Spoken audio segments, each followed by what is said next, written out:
E nós vamos abrir esse bloco com a presença de Eugênio Duval, que é da Produção Coletiva. Eugênio, seja muito bem-vindo. Obrigado, Patrícia. É um prazer recebê-lo aqui, viu? Prazer é todo meu. Bom, primeiro vamos conceituar qual a melhor definição de branding. Bom, falando de processo de gestão, nós estamos falando branding como uma ferramenta para usar a marca para tomar decisões estratégicas dentro de uma empresa. Mas branding, se a gente for traduzir ao pé da letra, traduzindo assim do inglês para o português, que não tem uma tradução exata, nós podemos dizer que isso é fazer marca. Então, na verdade, brand é um termo fluido, que hoje, com toda certeza, eu posso dizer, o mercado não precisa brigar para dizer quem é dono desse termo, porque qualquer um pode fazer branding, obviamente, dentro das suas competências. Então, branding é fazer marca. Uma agência de publicidade pode fazer marca, um escritório de design pode fazer marca, departamentos dentro de uma empresa podem, devem fazer marca. Então, branding, na verdade, como termo traduzido do inglês para o português, é fazer marca. E algumas empresas têm apropriado isso especificamente para o design e algumas têm trazido isso para a área de consultoria, para a área de orientação das empresas no que tange a questão de gestão de marcas. Aí muitas empresas acabam até fazendo sem saber que estão fazendo. Exatamente. Né? E aí gera uma confusão muito grande, gera-se já alguns preconceitos, algumas dúvidas se isso é viável para uma empresa média, pequena, se isso é só coisa de empresa grande. Então, na verdade, é legal a gente já começar a nossa conversa pontuando que branding, na verdade, falando na nossa língua, é fazer marca, é pegar todos os elementos que estão envolvidos com o processo de uma marca e trabalhar isso da melhor maneira possível em todos os pontos de contato que essa marca tem com o mercado, não só com o consumidor. E por que os gêneros se tornaram tão importantes? É porque é a grande referência? Por quê? Na verdade acontece o seguinte, né? A gente vem passando por um processo de transformação, falando de macro mercado, não só de Brasil, porque a gente tem algumas deficiências, até por conta de questão social, educação, etc. Mas em nível mundial, a gente vive um momento de mudanças exponenciais, né? A gente relatar aí basicamente alguns números. Por mês, só no Google, são cerca de 2,7 bilhões de buscas que são feitas. A gente tem coisa de 13 horas de vídeo que são subidas no YouTube a cada minuto. Nós temos em torno de 3 mil livros sendo publicados a todo momento aí no mundo. Então, até o livro que se dizia que estava com os dias contados, a gente vê aí um volume muito grande. Então, a gente vive num processo de bombardeio realmente de informações. E isso fez com que o consumidor mudasse. O consumidor deixou de ser simplesmente um receptor de mensagens, ele passou por uma série de ciclos de transformação, de amadurecimento, sendo que o penúltimo momento foi quando ele começou a questionar o que acontecia por trás das estratégias de publicidade, tanto no aspecto do departamento de marketing das empresas e nas agências também. E para ilustrar, acho que quem já viveu um pouco o mercado vai lembrar das campanhas famosas da Sprite, que imagem não é nada, sede é tudo, que era justamente já uma brincadeira de falar para o consumidor, olha, eu sei que você já descobriu o que está por trás da nossa intenção de estratégia de publicidade, então, em cima disso, nós tivemos um segundo passo na evolução do processo de relação com o consumidor, e nesse segundo passo, que é o momento atual que nós vivemos, o consumidor passou a ter o poder das decisões. Nós temos, não precisamos fazer pesquisa hoje no mercado, por mais que eu tenha pesquisado já artigos e textos aí por tudo quanto é lugar, né, na própria internet, é muito fácil de ver pelas nossas reações como consumidor o que a gente exige, como a gente exige. Então hoje a gente pode dizer que o consumidor tem o poder da decisão em suas mãos e ele tem como comprovar se as informações que são vendidas a ele, que são passadas a ele, são verdadeiras ou não, simplesmente com 3 cliques, né? Joga lá o Google, lança a palavra, dá o buscar e já sabe ali, basicamente, se você está falando de uma informação verdadeira ou falsa. Tendo em base com tudo que você destacou aqui e também com a evolução tecnológica das coisas, como é que eu faço para me destacar em meio a tudo isso? Então, o processo hoje justamente migrou para essa questão de gestão de marca, justamente porque, como o consumidor tem o poder de tudo, ele passa a ter o poder da escolha. E tendo o poder da escolha, ele coloca todos os produtos no mesmo plano, ou seja, nada é ruim. Todos são muito bons. Tudo isso que é vendido hoje pelo mercado basicamente excelente, bom, muito bom, não tem nada ruim. E aí o que acontece? O consumidor, então, ele vai buscar alguma coisa a mais, ele vai buscar alguma essência, ele vai buscar alguma filosofia, algum estilo, alguma cultura. E na verdade, então, é aí que entra a questão da marca. Porque a marca, ela carrega o que a gente chama de um DNA. Ela tem uma cultura, ela tem uma razão de ser. Ela vai além, simplesmente, das estratégias mercadológicas. Ela está muito ligada intimamente ao motivo de origem de uma empresa, ao motivo de origem de um produto, do surgimento de um produto. Por isso que a gente precisa ver onde coloca a marca, exatamente, em que conceito, exatamente. Né? Porque tudo que toma contato, que a marca toma contato, perdão, faz com que, da vida, né? com que ela tenha uma leitura por parte do público. Então, na verdade, com essa questão dessa mudança que nós vivemos atualmente, com esse excesso de informações, e não é só isso, a gente tem uma saturação, como você mesmo disse, de processos, de informações, e daí por diante a gente tem uma necessidade muito grande de se comunicar com coerência. Então, tudo isso faz com que não só mais a publicidade seja suficiente para se comunicar com o consumidor. Então, aí onde entra a diferença entre aparência e essência? Então, a gente fala muito de publicidade, exato, sede exatamente, nada, né? Exatamente. Enfim, imagem não é nada, sede é tudo, enfim. A essência, ela entra a partir do momento que você tem uma verdade dentro do processo, a partir do momento em que você realmente traz, junto com o conceito da comunicação que você está trabalhando, a essência da marca. Então, quando você trabalha, por exemplo, o conceito de uma companhia aérea que fala paixão por voar e servir, na verdade isso é a essência de um posicionamento que foi reestudado do seu fundador. Ali está sendo vendido muito mais do que um bilhete de passagem aérea. Ali está sendo vendido um posicionamento de uma empresa que diz para você o seguinte: olha, se você não quer voar numa companhia barata, desconfortável, você quer voar numa companhia que te tem paixão pelo que faz, então aqui é o seu lugar. Isso é a essência, essa é a grande diferenciação. Então quem busca esse tipo de posicionamento vai acabar optando por essa marca. Então, por essa marca forte, é mais difícil ela se manter do que uma marca que está chegando agora e atribuindo todos esses conceitos? Olha, não é difícil de se manter para nenhuma marca que faça isso. Tanto é que nós temos casos muito recentes, se você me permite citar, que está muito fácil de se perceber na mídia. Por favor. A Unilever vem fazendo um trabalho com a marca mãe dela, Verdade. que é a própria Unilever.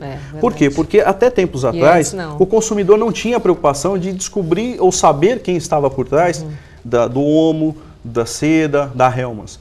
Por conta de toda essa mudança no contexto do mercado, com relação ao consumidor, as percepções, as questões de meio ambiente, responsabilidade ambiental e social, enfim, a marca se viu no papel de mostrar quem está de fato por trás. E a Unilever, no caso, então decidiu se posicionar e se mostrar para falar para as pessoas: olha, por trás de quem faz Omo, existe uma empresa que tem uma preocupação assim, assim, assado com o mercado. A gente faz isso, faz aquilo outro. E isso faz com que o poder de decisão do consumidor fique muito mais embasado, porque ele não está comprando só um sabão em pó ou só mais uma maionese. Ele está comprando um produto que tem por trás uma cultura de uma empresa, por exemplo, que agora está se lançando com a campanha de 80 anos. Então, na verdade, é esse trabalho. Então, mídia social, nesses casos, ajuda muito na divulgação. Tudo, na verdade, ajuda. Trabalhar com cultura, trabalhar com esporte, trabalhar com a comunicação tradicional, com a não mídia, tudo ajuda. A questão é como se trabalhar. O cuidado que tem que ter, o tratamento que tem que se dar para a marca. Então, o que a gente está falando aqui, assim, não é que para tudo, brequem as máquinas, que está tudo errado. O que nós estamos falando aqui é simplesmente que os profissionais do mercado, tanto de publicidade, de marketing, de RH, de vendas, de todas as áreas de uma empresa ou de uma agência, precisam ter cuidado, precisam saber se comportar na hora de representar e de levar a sua marca adiante. O que você comentou da casca, né, nos bastidores exatamente, aqui comigo, né? Exatamente. Como é que anda o miolo exatamente, da sua casca, exatamente, né? Porque não adianta você, por exemplo, ter uma franquia de um determinado produto se não há envolvimento da equipe que toca aquela franquia. E aí, quando eu falo isso, não é só o franqueado, o dono da marca, mas são as pessoas que trabalham, as pessoas que tocam aquele dia a dia. Se elas não estiverem envolvidas com a essência daquela franquia, aqui naquele momento, aquela franquia não vai existir. Ela vai ser simplesmente uma marca, de repente, na fachada ou na peça publicitária de uma campanha ou coisa do tipo.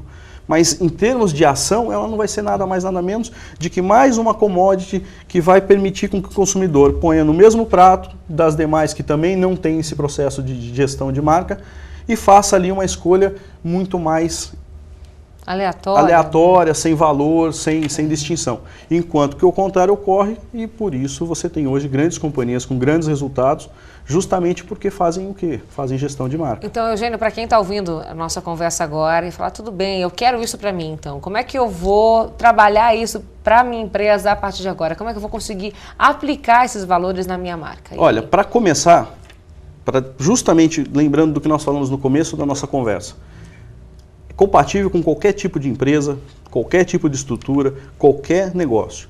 Comece desenhando a visão, a missão, os valores, o porquê a sua empresa está no mercado. Não precisa fazer muito. O processo de gestão de marca, de fazer brand, ele é muito amplo, ele é muito extenso. Há inúmeras ferramentas de trabalho. Existem metodologias específicas, grandes corporações já instaladas no mercado, fazendo isso em grandes corporações. Mas o princípio básico é, para quê? Por quê? E o que eu estou fazendo aqui? Então você pode começar fazendo a gestão da sua marca, colocando, não só para você, dono do negócio, mas para uma equipe como um todo, quais são então os seus valores, qual é a sua visão, qual é a sua missão, os seus atributos, enfim, no geral, a gente pode resumir que o que você está fazendo aqui com o seu negócio? Por que eu estou com a porta aberta recebendo um consumidor? O que eu estou fazendo na sociedade? Ao responder essas perguntas, você naturalmente já está fazendo um processo de gestão de marca. E para uma empresa familiar, assumir esse caráter de que, de repente, a minha casca está melhor do que o meu miolo, é mais difícil trabalhar esse conceito? Olha, desde que se entenda o processo dessa questão de gestão de marca e a sua importância, como a gente falou aqui, a questão das mudanças que nós estamos vivendo, só para ilustrar mais um pouquinho do que a gente está falando, gente, o rádio levou 38 anos nos Estados Unidos para atingir 50 milhões em termos de audiência. A televisão levou 13, a internet levou 4. E o Facebook, que é um dos filhos da internet, levou 2 anos. Então, como você faz isso? É viável fazer isso? Totalmente viável. E não importa se é empresa familiar ou se é uma grande corporação, como eu disse, volto a repetir, é compatível com qualquer tipo de empresa. A começar por esses pontos que eu acabei de elencar, que são já suficientes para você já ter um ponto de partida, para você saber para onde você vai. Então, em cima de todos esses estudos, Eugênio, por que muitas empresas ainda preferem, então, deixar assim, a carro da sorte, vamos deixar rolar, do destino, do acaso, ou qualquer nome que nós possamos dar aqui? Por que ainda tem? E muitas empresas tradicionais, que têm aí sua marca já conceituada, vamos deixar levar sem fazer esse tratamento. Olha, primeiro que a gente tem que dizer que não é uma tarefa fácil e as metodologias são muitas e é um processo novo no Brasil. Nós estamos falando que esse mercado tem menos de 9 anos, não chegamos nem à primeira década de existência de fato. Os primeiros profissionais foram buscar especialização no exterior, principalmente no mercado norte-americano, para depois trazerem isso para cá e ainda assim tiveram dificuldade. Então nós estamos falando de menos de uma década de assunto em pauta e menos do que isso já de uma, não vou dizer nem maturidade, de uma pseudo-maturidade. Então, na verdade, o processo ele já se torna um pouco mais complexo em função da própria idade que nós temos da aplicação dessa ferramenta no mercado. E fora isso, é porque exige envolvimento, exige preparação, e a gente tem esse problema no mercado, né? A gente tem um problema de cultural do nosso povo, de devolver as coisas que recebe. Não é hábito do povo brasileiro, da nossa cultura latina, de devolver as coisas que nós recebemos a quem vem, e isso dificulta também o processo. Por exemplo, o que eu estou fazendo aqui hoje, eu estou dando uma coisa que eu estou recebendo, que eu estou descobrindo no mercado, que está me sendo positivo e estou compartilhando com demais profissionais, para que justamente a gente crie uma rede que traga o mercado para cima. E a gente tem essa dificuldade, né? Você sabe bem disso, como é difícil a gente receber de alguém que já chegou num patamar mais acima. Verdade. Então, como é que você analisa, dando gancho aí da sua resposta, do mercado publicitário, tanto nacional e regional, já que você transita por todos esses mercados, como é que você analisa?